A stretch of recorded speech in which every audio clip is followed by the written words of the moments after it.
J-Drone here. What's going on, guys? This is the Xtreme Raptor, also known with the rest of the world as the Mould King. This is a United States brand. Again, Xtreme Raptor, but the shell is the same. It came with a camera. Unfortunately, I haven't figured out how to turn the camera on and off via the jumper. We just flew the H107C on the Jumper Plus. We're going to fly this on this one, but it's not really about flyability, although you could definitely check it out for flyability. It's about this. It's a Engpow 500 milliamp an hour battery that is super skinny, that fit in the H107C, that normally takes a 380, and this one also normally takes a 380. So we're upping the milliamp an hour greatly. And again, this is a JST with a connection to go to lossy, which both the Hubsan and this drone, that's their connection, so I didn't have to switch out the connections, just got to add that extension, which leaves for a long extension. And then on this one, you want to go ahead and plug in your lossy connection first, plug that in, get that in there, and then we want to go ahead and put the battery in and snug it down. And then once it's snugged down, we kind of coil the wire like that, and it's in there. It's not going to come out. And again, we're going to use the original jumper on this one, just because I have the protocol already in here. We're going to go in the center of the road, just so maybe I get a really flat gyro calibration. So it's binding. It'll blink a little once you have the protocol, and then once it sounds, it's good to go. If you want to know this protocol, I definitely have a video that shows how to bind the Mould King and this one. But again, this is kind of testing flight time, so we're not going to crash. Flight time with this drone and the battery. Our pitch rate's not great. It's not awesome. It's not horrible. What is going on here?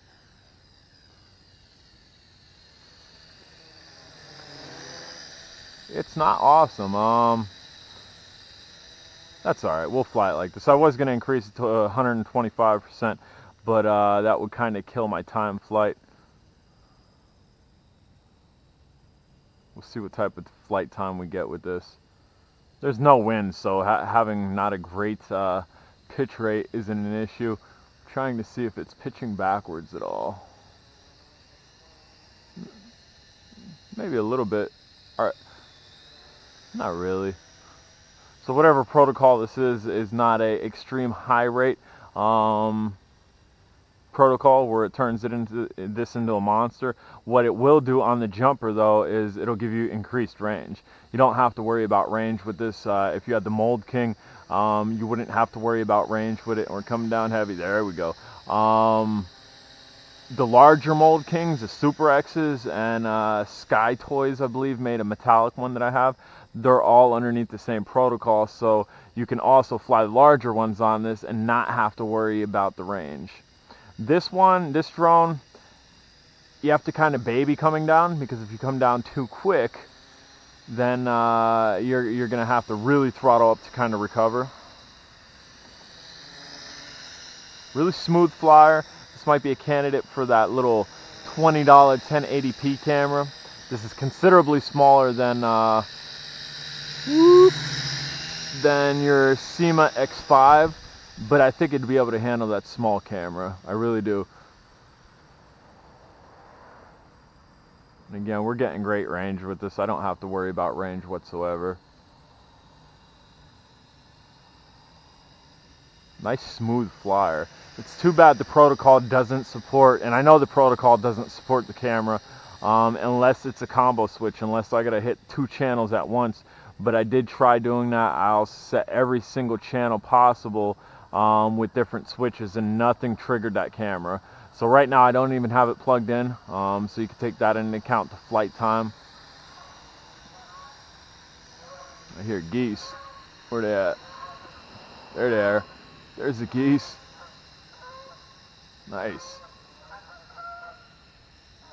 It's too bad this camera wasn't working. That would have been a nice picture. Maybe it came up on the hat cam nice. And I'll do a full unboxing of these batteries, of what came in it, and how the box looks in the packaging and whatnot in a couple days.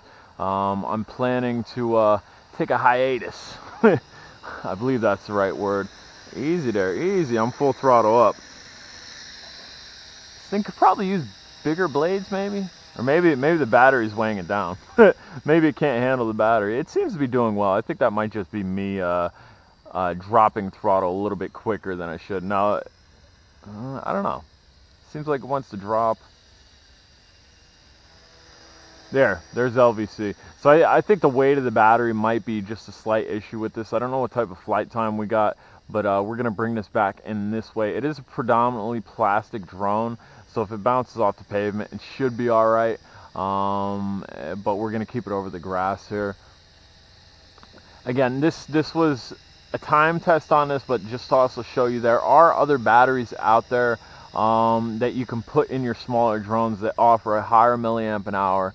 And even if it's the wrong connection, like this is a JST, a lot of companies are getting smart and they're giving you a plug to go from JST to lossy. That way you can use it in the drone that you have, because a lot of your 3.7 volt smaller brush toy grades are lossy. And then you start getting into your bigger stuff and they're JST, but they give you the connection. And the connections are nice to have on hand too. That way you don't have to make it, which making them is not a hard task at all. And I'm full throttle up and we're still up. We are still up. I hear a helicopter. I see a helicopter. Helicopter is right up there. Try to bring this in for a picture. Would have been a nice picture. And I'm full throttle up and it's trying. It's trying. We're still able to go up, so it is definitely trying. Again, maybe this is a little bit heavy for this drone. This drone's considerably smaller than an X5. We're full throttled up, and it's down. It is down. Nope, it bounced back up. It's trying. We're working these motors. We're going to get the most accurate flight time. And again, I'm full throttle up, and it's down. That's it. So you can expect that type of flight time with the Mould King. Although this has a camera on it, which the camera really... These cameras really don't weigh anything, so to not have it on it, I don't think would have gave it that much more thrust or oomph. But Mould King, Xtreme Raptor, your Mould King Super X's, that's a big chopper. They'll all bind to this protocol, and let me see. I don't know if it's tricky protocol, if it's straightforward. It's a CX10 protocol, MK33041. That's the protocol that you would need to use. I'm going to go ahead and turn this off. And then we will go ahead and pull our battery out and then unplug from the drone with this one. Bamzo. Guys, I'm J-Drone. If you haven't subscribed, smash the subscribe button. If you have any questions, comments, concerns down below, definitely get at me. Let's see what type of time we're at. We're 8-minute mark, wind up, maybe a 7-minute flight time. Maybe a 7-minute flight time, which is okay. It's not extremely great, but again, I think this little guy was struggling. I think the H107C had a bit easier time lifting up than this one did. If you want to check that video out, maybe I'll link it down the bottom for you. I will link these batteries down at the bottom. I don't know about this guy. I don't know if they're still selling these online. If I can find a decent price for one of these online, I'll link it down the bottom. Again, guys, original jumper, Xtreme Raptor, Mould King clone. If you haven't subscribed, smash the subscribe button, hit the thumbs up, hit that bell for notifications, and we'll see